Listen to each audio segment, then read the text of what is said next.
আসসালামু আলাইকুম, welcome to my Chittagong blog 2। তো এই যে আমরা আপুর বাসায় চলে আসলাম। দেন আমরা আপুর বাসাটা হেঁটে হেঁটে দেখছিলাম, যেহেতু এটা আপুদের নতুন বাসা। আগের বাসাটা পাশেই আছে, বাট ওইটা এখন আপাতত খালি আছে।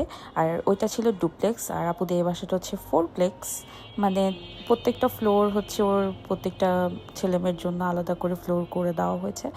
তো আমরা এই যে প্রাইভেসির জন্য পুরো বাসাটা দেখালাম না, জাস্ট একটু ব্যালকনিগুলা বা ওগুলা ছিল গেস্ট রুম, যেগুলোতে আমরা ছিলাম দুইটা রুমে। তারপরে প্রত্যেকটা ফ্লোরেই গেস্ট রুম আছে। এটা হচ্ছে 5 তলা, এটার মধ্যেও এখন পর্যন্ত ওরকম কিছু করা হয়নি। মানে ফার্স্ট ফ্লোরটা হচ্ছে আপু আর ভাইয়া থাকে প্লাস গেস্ট রুম।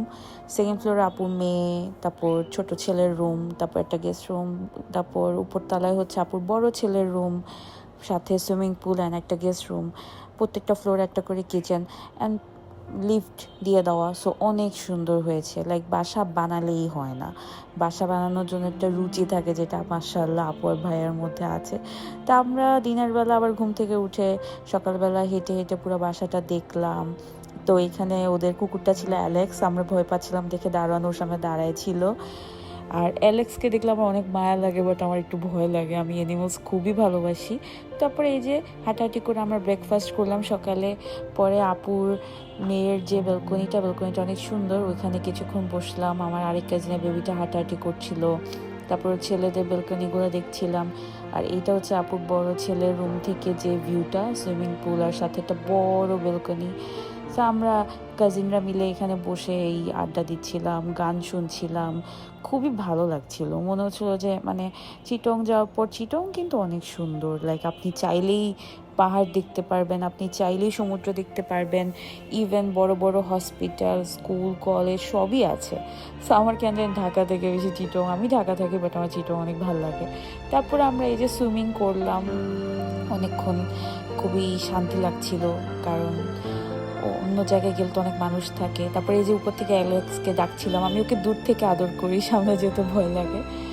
তারপরে এই যে গান টান শুনে শাওয়ার টাওয়ার করে আমরা বিকালবেলা বের হয়ে গেলাম।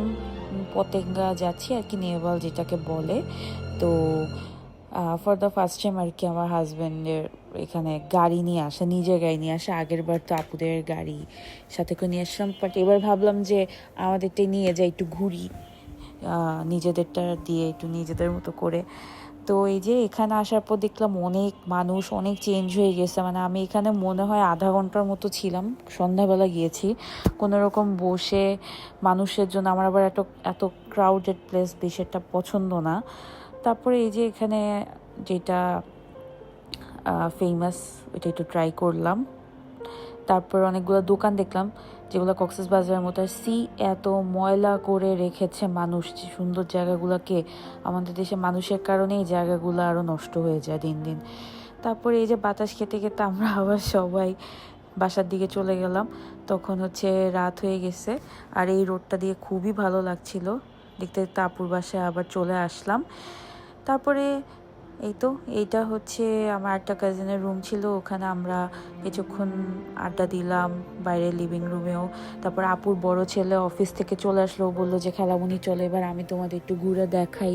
তো যেহেতু তখন অনেক রাত হয়ে গেছে, আমরা চিটংয়ে এলিভেটেড এক্সপ্রেস ওয়েটা আমাদের দেখাচ্ছিল। অনেক বড় ছিল এক্সপ্রেস ওয়েটা। তো ওইটা আবার এখান থেকে পোর্ট দেখা যায়। তো এটা দেখে আমরা আমাদের বারকোড আসলাম। বারকোডের ঢাকারটাতে আমাদের অনেক যাওয়া হয়, আর চিটংয়ের এইটাতে হচ্ছে সেকেন্ড টাইম।